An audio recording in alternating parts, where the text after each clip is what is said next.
बादशाह ऐं टिरड़ कांव। हिकिड़ो हो बादशाह त ख़ुदा पाण आहे, पर ही ज़माने जो बादशाह हो। हिन जो हुकुम माण्हुनि खां सवाइ पखी पखण, जीत जणे, देवनि, परियुनि ऐं जिननि भूतनि ते पिणु हलंदो हो। हिक भेरे हिन जे मुल्क में अची ॾुकार पियो। उन जे अणवंदि सबबु ग़रीब माण्हू पाण त पेट खे पटियूं ॿधी छॾींदा हुआ, पर पंहिंजनि ॿारनि खे बि सुकल मानीअ ॻभो हथ में ॾेई पिर भाई रांदि ते मोकिले छॾींदा हुआ।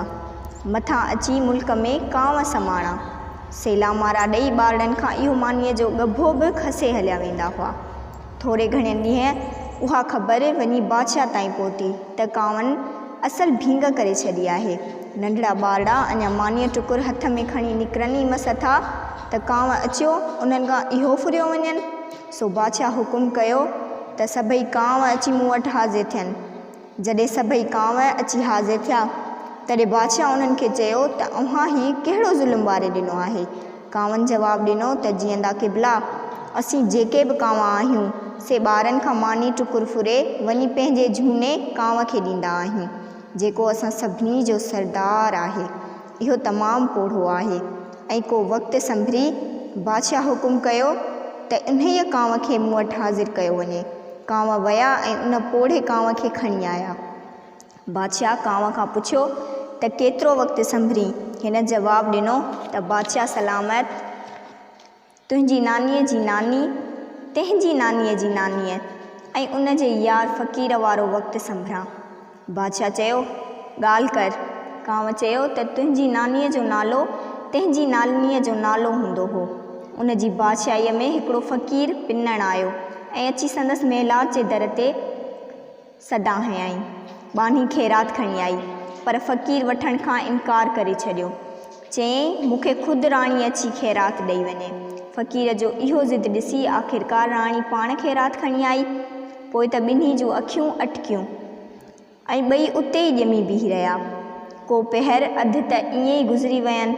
आख़िर उतां जॾहिं को माण्हू अची लंघियो तॾहिं राणीअ फ़क़ीर खे चयो त तूं फलाणे हंधि वण वटि हली वेह त आउं बि उते अचां थी। फ़क़ीर उन हंधि हिकु वण हेठां वञी वेठो। घड़ी खण खां पोइ राणी बि अची उते बीह रही। वरी जो हिक ॿिए सां अखियूं मिलियनि त राति लंघी वयनि ऐं मथां अची ॾींहुं थियो।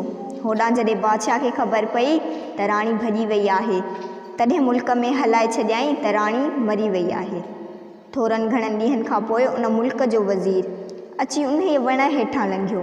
छा ॾिसे त राणी ऐं फ़क़ीर ॿई उते वेठा आहिनि। वज़ीर उन्हनि ॿिन्ही जे विच में खणी कपिड़ो ॾिनो त राणी सुजाॻ थी ऐं फ़क़ीर खे चयाईं त फ़क़ीर साहस ॾेर, हाणे बादशाह जे अचण जी महिल थी आहे, तंहिं करे आउं महिलात ॾे हलां थी। वज़ीर वरी जो खणी उहो कपिड़ो परे कयो त उन्हनि जो उहो ई साॻियो हाल।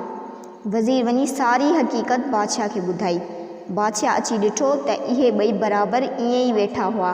बादशाह खे जो लॻी खार, सो छा कयाईं जो उन्हनि ॿिन्ही जीअरनि जा ॻननि मथां हिकिड़ो चौगर्द बंदि कुॿो जोड़ाए छॾियईं, जो अञा बीठो आहे। बादशाह पोड़े कांव खे चयो त तूं इहो कुॿो मूंखे ॾेखारींदे? कांव चयो त हाओ साईं, पर मूं में उॾामण जी ताक़त कान्हे, मूंखे माफ़ी में विझाए खणाए हली त पोइ मां इहो क़िबलो हली तोखे अखियुनि सां ॾेखारियां। उहो ॿुधी बादशाह पंहिंजे नौकर खे हुकुम कयो त अव्हीं कांव खे खणो ऐं जेॾां हलण लाइ चवे ओॾां वठी हलोसि। आख़िर उहे सभु अची हिकिड़े कुॿे वटि पहुता, पर कुॿो हो चौधारी बंदि। सो बादशाह हुकुम ॾिनो त कुॿे में सोराख़ कयो वञे। जॾहिं कांव इहा ॻाल्हि ॿुधी तॾहिं अची ॾकिणीअ वरितसि। नेठि कुॿे में सोराख़ कयो वियो, पर उन में अंदरि त के बि की न हो। तॾहिं बादशाह हुकुम कयो त हिन टिरड़ कांव खे झले सोराख़ मां अंदरि उछलाए वराए कुॿो लिंबे छॾियो। हीअ रुॻो परावा टुकर खाई ॼाणे ऐं कूड़ घिड़ियो, ॿ टांगूं ॿुधायो, सभिनी खे ॼमायो वेठो आहे। ॿियनि कांवनि जो पंहिंजे सरदार जो ही हाल ॾिठो, सो ज़ोरीअ ॿारनि खां टुकुर फिरण जी अॻिते लाइ तौबह कयाईं। हाणे कांव रुॻो परे खां वेही ॿारनि जा टुकर टकींदा आहिनि, सो बि तॾहिं जॾहिं ॿार बेख़्याल हूंदा आहिनि, न त थोरो ई को ध्यानु करी त कुहिन परे पया भॼन।